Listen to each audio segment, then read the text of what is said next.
मला सांगतो, आजच माझं आणि भुजबळ साहेबांचं सकाळी बोलणं झालं ह्याच पावननगरीमधून. आणि सगळ्याच गोष्टी बोलायच्या नसतात. भुजबळ साहेबांच्या सोबत ओबीसी समाज आहेच हे आणि संविधानवादी समाज आहेच आणि राजकारणामध्ये उलटपालट होत असते.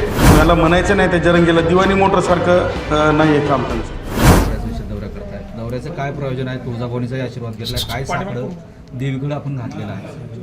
आपल्या सगळ्यांचं कष्टकरी नावाच्या जात विहिरीत धर्माच्या राजकारणात न पडणाऱ्या श्रमिक कष्ट ज्याचे घाम गळते अशा कष्टकऱ्यांच्या समूहाचं नेतृत्व करण्याची काही जिम्मेदारी महाराष्ट्रातल्या कष्टकऱ्यांनी टाकलेली आहे. डॉक्टर जयश्री पाटील अध्यक्ष आहेत कष्टकरी जनसंघाच्या आणि मी संस्थापक आहे. आणि जातीच्या पलीकडे जाऊन राजकारणाच्या पलीकडे जाऊन काम केलं पाहिजे या एका शुद्ध हेतूने आम्ही काम करत असतो.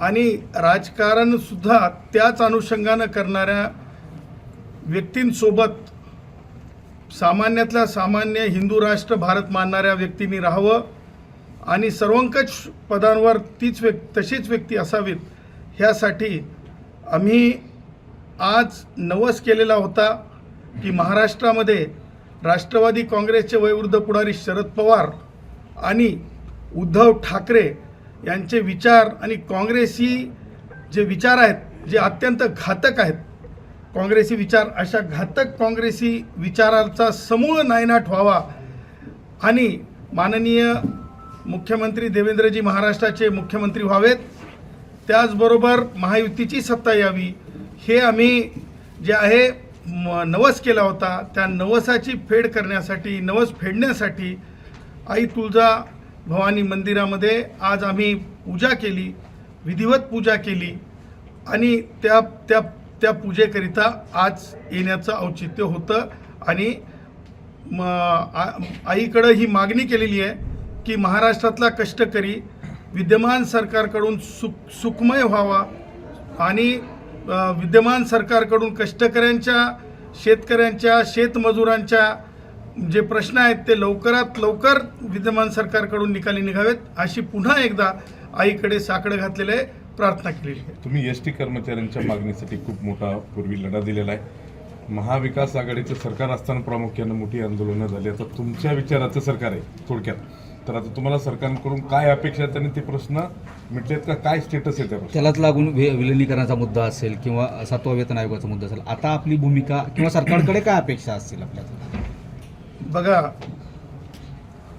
प्रत्येक गोष्टीची एक सुरुवात असते आणि तुम्हाला सांगतो, विद्यमान सरकार येण्यामध्ये एस टीतल्या कष्टकऱ्यांची मोठी भूमिका राहिलेली आहे. एस टीतला कष्टकरी हा वैचारिक वाहक आहे. तो गावगाव पाड्यापर्यंत तांड्यापर्यंत जाणार आहे. त्यांनी काँग्रेसला विरोधी विचार शेवटच्या माणसापर्यंत पोहोचवला. त्यांनीच आझाद मैदानातून शरद पवार चले जाओ, उद्धव ठाकरे चले जाओ घोषणा दिल्या. त्यानंतर हिंमत दाखवून माननीय उपमुख्यमंत्री एकनाथरावजी शिंदे साहेबांनी त्यावेळेस जे आहे हिंमत दाखवली आणि एस टीतल्या कष्टकरी पुन्हा एकदा आझाद मैदानात जमला होता. पहिल्या मेळाव्याला शिंदे साहेबांच्या म्हणजे पक्षस्थापने याच्यानंतर म्हणजे शिंदे साहेब सत्तेत आल्याच्या नंतर दसरा मेळावा आणि त्यानंतर तिसरा जो शक्तिशाली हे झाली म्हणजे ज्याला आपण म्हणू शकतो की आनंदाची गोष्ट झाली ती म्हणजे त्याच आझाद मैदानामध्ये ज्या एस टीच्या कष्टकऱ्यांनी चले जाऊ म्हणलं होतं उद्धव ठाकरेला, शरद पवारला, तिथेच माननीय मुख्यमंत्री देवेंद्रजी यांचा शपथविधी सोहळा झाला. हे अत्यंत आनंदाच्या बाबी होत्या. आणि तुम्हाला मला सांगायचं आहे की मागच्या सरकार जे आहे ते म्हणजे मला कोणाला म्हणजे हिनवायचं नाही, परंतु मला कोणाला उपमा द्यायची नाही, परंतु ज्या प्रकारे उद्धवच्या काळात 124 लोक कष्टकरी जे वीरमरण प्राप्त करत होते परंतु दया येत नव्हती. मी असं म्हणेल की त्यावेळेस मूकबधिरासारखं त्यांचं काम होतं उद्धवचं. तर राजकारणासाठी उद्धवचं कधीसुद्धा म्हणजे जरंग्याच्या बाबतीमध्ये उद्धव कधीसुद्धा मूकबधिरासारखं वागले नाहीत. मला त्यांना टीका करायची नाही आजच्या या पावन नगरीमध्ये. पण एक उदाहरण, ढोबळ, मी काय गावगाड्यातला माणूस आहे त्याच्यामुळे मी ढोबळ भाषेत सांगत आहे. परंतु विद्यमान मुख्यमंत्री देवेंद्रजी यांनी म्हणजे एकनाथरावजी शिंदेसाहेब मुख्यमंत्री असताना काही नोंदी केलेल्या आहेत शेवटच्या बैठकीमध्ये. त्याच्यामध्ये 7व्या वेतन आयोगाच्या बाबतीत विलिनीकरणाच्या बाबतीमध्ये स्पष्टपणे सर्वसमक्ष सगळ्या बैठकीत सांगितलेलं आहे की त्या बाबतीची नोंद घेण्यात आलेली आहे. त्यानंतर आमच्याच लाडक्या बहिणींचा विषय होता, त्याच्यामुळे बजेट प्रोव्हिजनचा विषय होता. परंतु डंके की चोट पे खात्री आहे, फक्त या दळभद्री जे लोक आज ज्या प्रकारे राजकारण करून पाहत आहेत राष्ट्रीय स्तरावर काँग्रेसचे, त्या लोकांनी जर आडकाठी आणली नाही तर नक्की 7वा वेतन आयोग घेऊ आणि विलिनीकरण घेऊ. सांगायचं तात्पर्य हे आहे की एस.टी. बँक म्हणजे शरद पवारांकडून निघून आल्याच्या नंतर बोनस दिल्यामुळं सुद्धा लोकांना मिरच्या लागत आहेत. म्हणजे शरद पवारच्या आणि यांच्या बँकांना कधीच 50,000 रुपये बोनस दिला नाही. ते एवढा मोठा बोनस दिला. आम्ही म्हणलं की इन्कम टॅक्स का भरू, इन्कम टॅक्सला भरण्यापेक्षा कष्टकऱ्यांना आम्ही बोनस देऊ. आणि त्याच प्रकारे हे जे काँग्रेसी आहेत, आज मला त्यांना 2 गोष्टी निक्षून सांगायच्या आहेत की मी महात्मा गांधी कधीच म्हणत नसतो, बॅरिस्टर गांधी म्हणत असतो. आणि नेहरू गांधी यांनी जे नुकसान या देशाचं केलं ते कुणी करू शकणार नाही आणि भविष्यातही 100 वर्ष करू शकणार नाही, एवढं नुकसान केलेलं आहे. त्यामागचे 2 कारणं मला तुम्हाला सांगायचे आहेत आवर्जून की ज्या प्रकारे आज बोललं चाललंय की संविधान बदल होईल, तर मला सांगायचं आहे की काँग्रेसनी 77 वेळेस संविधानामध्ये संशोधन केलं, बदल केलेला आहे. आणि भारतीय जनता पक्षाने 22 वेळेस म्हणजे संविधान संशोधन केलेलं आहे. म्हणजे संविधान बदललेलं नाही, त्याच संविधानामध्ये तरतूद आहे. जसं की EWSचं आरक्षण गरिबी रेषाखालच्या लोकांना. आणि त्याचबरोबर मला पुढं जाऊन सांगायचं आहे की डॉक्टर बाबासाहेब आंबेडकरांच्या राजीनाम्यालाही काँग्रेस जिम्मेदार होती, अपमानालाही काँग्रेस जिम्मेदार होती. एवढंच नाही तर ह्या नेहरू आणि गांधींनी डॉक्टर बाबासाहेब आंबेडकरांच्या राजीनाम्याच्या बाबतीत ज्यावेळेस विचारण्यात आलं त्यावेळेस लेखी स्वरूपामध्ये हा नेहरू असं म्हणाला होता की बाबासाहेब आंबेडकरांनी राजीनामा दिला तर मंत्रिमंडळ कमजोर होणार नाही. म्हणजे हे काँग्रेसी जे आहेत यांचे हे गलिच्छ राजकारण आहे. आणि अभिव्यक्ती स्वातंत्र्यावर जर कोणी गदा आणली असेल तर ती अभिव्यक्ती स्वातंत्र्यावरली गदा जी आहे 19 आणून नेहरूच्याच कालखंडामध्ये आणलेली होती. त्यामुळं गांधी नेहरूचं जे काँग्रेसी राजकारण आहे, गलिच्छ राजकारण आहे. आणि त्यांची जी पिल्लावळ आहेत, जी जरंगेसारखी, ती पिल्लावळं सुद्धा आज सुद्धा पावित्र्य राखत नाहीत. त्याचं कारण सांगतो. आज आईच्या दरबाराच्या द्वारावर गलिच्छ शिवीगाळ केली गेली. ही अत्यंत मला असं वाटतंय की माझ्यासारख्या भाविकाला, कष्टकऱ्यांसारख्या भाविकाला जे दुखावणारी आहे. आणि अशा प्रकारची अर्वच्च शिवीगाळ करून आईच्या मंदिराचं पावित्र्य घालवणं, मला असं वाटतंय की हे खूप खूप अपमानकारकच नाही तर हे आईच्या आशीर्वादाच्या विरुद्ध जाऊन वर्तन आहे असं माझं मत आहे. तुम्ही आता राष्ट्रीय स्तरावरला मुद्दा काढला, त्यालाच एक अनुसरून प्रश्न आहे. काल अमित शहा यांनी बोलताना संसदेत असं भाषणात उल्लेख केलेला आहे की ज्या पद्धतीनं आंबेडकर बोललं जातं तेवढं जर नाव देवाचं घेतलं असतं तर स्वर्गात जागा मिळायचं. त्यावरून गृहमंत्र्यावर टीका होती. या वक्तव्याचं आपण समर्थन करताय का? हे पहा, काँग्रेसची डिवाइड अँड रूल पॉलिसी आहे, हलकट पॉलिसी आहे काँग्रेसांची. हे एखाद्या वाक्याची तोडमोड करून सांगण्यासाठी माहिर आहेत. हे नीच पातळी कुठपर्यंत गाठतील याची काही अमर्याद आहे. तुम्हाला सांगतो, बॅरिस्टर गांधींनी पहिल्यांदा हत्या डॉक्टर बाबासाहेब आंबेडकरांची वैचारिक केली होती. याचं उत्तर आहे का त्यांच्याकडं? आणि अमित शहाजींनी जे आहे उदाहरण देण्याचा प्रयत्न केला की डॉक्टर बाबासाहेब आंबेडकरांचा राजीनामा काय होता, डॉक्टर बाबासाहेब आंबेडकरांच्या प्रती नेहरू घराणं कसं वागत होतं, डॉक्टर बाबासाहेब आंबेडकरांच्या प्रतीच नाही तर संविधानाच्या प्रती नेहरू घराणं कसं वर्तन करत होतं हे दाखवण्याचा प्रयत्न आहे. त्याच्यातले काही वाक्य तोडून हे नीच पातळीला पोहोचवण्याचा प्रयत्न करत आहेत या देशाच्या राजकारणाला काँग्रेसी. आणि म्हणून ह्यांचा जेवढा धिक्कार करावा तेवढा कमी आहे. मला काँग्रेसना हे सांगायचं आहे, खरगेला हे सांगायचं आहे, खरगे आणि हे 54 वर्षाच्या राहुल गांधी की 52 वर्षाच्या अर्ध म्हाताऱ्या, तुला सांगायचं आहे, तू नाहकपणे जाती जाती तेढ लावण्याचा प्रयत्न करू नको. शेड्यूल कास्टला, आंबेडकरी विचाराच्या, संविधानवादी विचाराच्या लोकांना नाहकपणे काहीतरी भाषेची तोडमोड करून कुठेतरी वनवा लागावा, माणसांच्या मनामध्ये गोष्टी फाटाव्यात.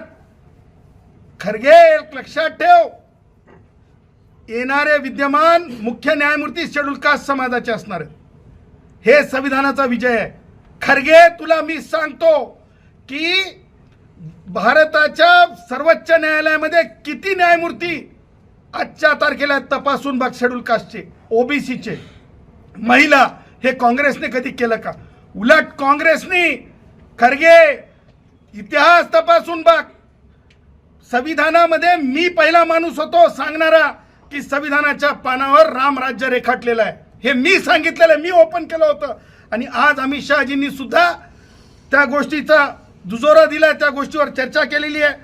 मग बुद्धाचे विचार संविधानामध्ये आहेत, मग भगवान महावीरांचे विचार संविधानामध्ये आहेत, प्रभू श्री रामचंद्राचं म्हणजे रामराज्य रेखाटलेलं आहे. त्याच्यामुळं मला असं म्हणायचं आहे की ही जी पातळी आहे, वैचारिक पातळी, ही काँग्रेस यांची ही कायमची भूमिका राहिलेली आहे. आणि म्हणून तशाच प्रकारे तुम्हाला सांगतो, मला असं म्हणायचं आहे की ह्या राजकारणाचा म्हणजे इतका म्हणजे उच्छेद झाला आहे काँग्रेस यांच्या, की आपण जर बघाल तर काही पोलीस अधिकारी, अशोक काय त्याचं नाव, घोरबाण नावाचा एक अधिकारी आहे. तो अधिकारी काही राजकीय जुन्या म्हणजे शरद पवारच्या राजकारणातल्या लोकांच्या, मी म्हणत नाही मराठा समाजाचा म्हणून, परंतु पोलीस अधिकाऱ्यांनी एक सीमा राखली पाहिजे. आणि कोणत्या राज्याचं, कोणत्या पक्षाचं सरकार आहे याच्यापेक्षा पोलीस अधिकाऱ्यांनी मर्यादेत काम केलं पाहिजे. आणि अशाच प्रकारचा राजकारणी लोकांचा हितचिंतक बनून राहणारा हा घोरबाण, याच्यावर 302चा गुन्हा दाखल व्हायला पाहिजे. कारण तुम्हाला सांगतो, हे सुद्धा काँग्रेसी राजकारणाचा भाग आहे. आणि तुम्हाला सांगतो, हा जो सूर्यवंशी नावाचा युवक, जो विधी अभ्यासाचा युवक होता, त्या प्रकरणामध्ये त्या अधिकाऱ्यावर 302 आतापर्यंत कुणी मागणी केलेली नाही. मी मेडिकल रिपोर्ट्स पाहिल्याच्या नंतर मी माननीय राज्य सरकारला विनंती करेल, आणि वेळ पडली तर आम्ही ह्या प्रकरणाला कोर्टापर्यंत नेऊ. कारण सूर्यवंशी नावाच्या युवकाचा मृत्यू नसून तो खून आहे. कारण मी स्वतः ते रिपोर्ट्स पाहिलेत, मेडिकल रिपोर्ट पाहिलेला आहे मी. आणि एका वडेरा समाजातून येणाऱ्या युवकाचा अशा प्रकारे निर्गुण हत्या करणं, हे काँग्रेसी राजकारणाचा. आणि उद्धवचा जो खासदार आहे तिथला, काय नाव त्या खासदाराचा, जाधव, बंडू जाधव, या बंडू जाधव आणि ते जर असतील तर दोघांवर सुद्धा 302चा गुन्हा दाखल झाला पाहिजे, अशी सुद्धा मी या माध्यमातून मागणी करतो. हे काँग्रेसी राजकारणाचाच भाग आहे. आपण परभणीच्या घटनेचा उल्लेख करता, तशीच घटना बीडच्या केस तालुक्यात मस्सा जो इथे झाली, त्याही घटनेवरून मोठं राजकारण सध्या पाहायला मिळतं विधानभवनात. त्याच्यात धनंजय मुंडे यांचे हस्तक, त्यांच्यावरती आरोप केले जातात. कसं पाहता या घटनेकडे? आपण त्या घटनेची माहिती घेतली किंवा आपली मागणी काय असणार एकंदरीत त्याकडे? बघा, मी हिंसेचं कोणत्याच समर्थन करत नाही. आणि मी त्याच्याही पुढे जाऊन सांगतो, जे पोलीस अधिकारी आहेत त्यांनी पोलीस अधिकाऱ्यांसारखंच काम केलं पाहिजे. मग ते पोलीस अधिकारी बौद्ध समाजातले असो, ते पोलीस अधिकारी ते घोरबाण मराठा समाजाचा असेल किंवा वंजारी समाजाचा असेल, समाज वर्दी घातल्याच्या नंतर समाज नाही. वर्दी घातल्याच्या नंतर आरोपीला पकडणे, आरोपीला शिक्षा होणे हीच भूमिका असली पाहिजे. त्याच्यामुळं त्याही घटनेच्या बाबतीमध्ये मी म्हणजे हत्या किंवा हल्ल्याचं समर्थन करत नाही. त्याच्यावर योग्य ते सरकार, तपास यंत्रणा रिपोर्ट सादरच करतील. परंतु ते मेडिकल रिपोर्ट्स पाहिलेले नाहीत. हा मेडिकल रिपोर्ट पाहिला आहे. अशोक घोरबाण कोणत्या समाजाचा आहे, मराठा आहे का, याच्याशी मला देणं घेणं नाही.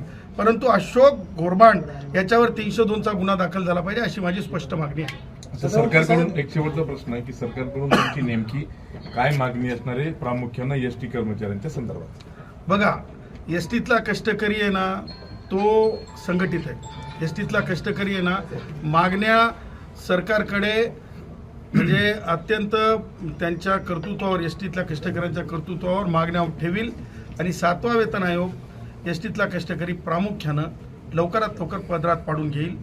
आमचं सरकार आहे, कष्टकऱ्यांचं सरकार आहे. पक्षांचं सरकार असतंय, पक्षांचं सरकार नसतंय. आमच्या एस टीतल्या कष्टकऱ्यांनी जीवाचं रान केलेलं आहे. आमचं सरकार आहे आणि आमच्या सरकारकडून ही माफक अपेक्षा आहे आमची की सरकार आम्हाला 7वा वेतन आयोग लवकरात लवकर देईल. त्याचबरोबर शिस्त आवेदन पद्धत जी आहे ती सुद्धा लवकरात लवकर आम्ही घालवण्याचा प्रयत्न काही अल्टिमेटम देणार का सरकारला तुम्ही की ह्या तारखेपर्यंत? अरे सरकारच आपलं अल्टिमेटम कशाला पाहिजे, करून घेतो ना. आता काय आंदोलन करायचंच का, आता करून घेऊ.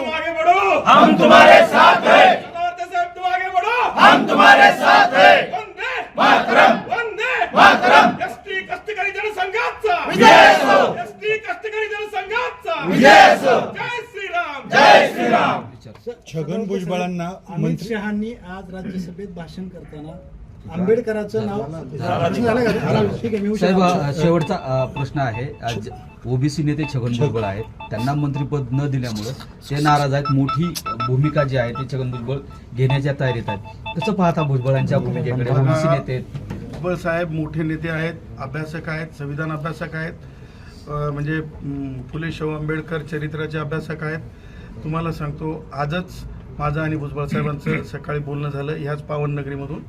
आणि सगळ्याच गोष्टी बोलायच्या नसतात, परंतु भुजबळ साहेब हे अत्यंत म्हणजे काय म्हणतो, त्यांच्या प्रामाणिकतेचं दुसरं नाव भुजबळ साहेब आहेत.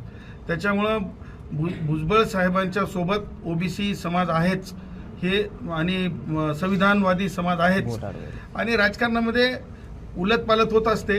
परंतु भुजबळ साहेब जे भूमिका घेतील ते विचार करूनच घेतील. भुजबळ साहेब म्हणजे या मला म्हणायचं नाही, त्या जरंगीला दिवाणी मोटर सारखं नाही आहे काम त्यांचं. आता शेवटचा प्रश्न असा आहे, तुम्ही किती वेळ शेवटचा म्हणतो आणि तुम्ही विचार सांगता सांगता की सरकार आपले, सरकार आपले, तुम्ही या सरकारमध्ये सहभागी का होत नाही?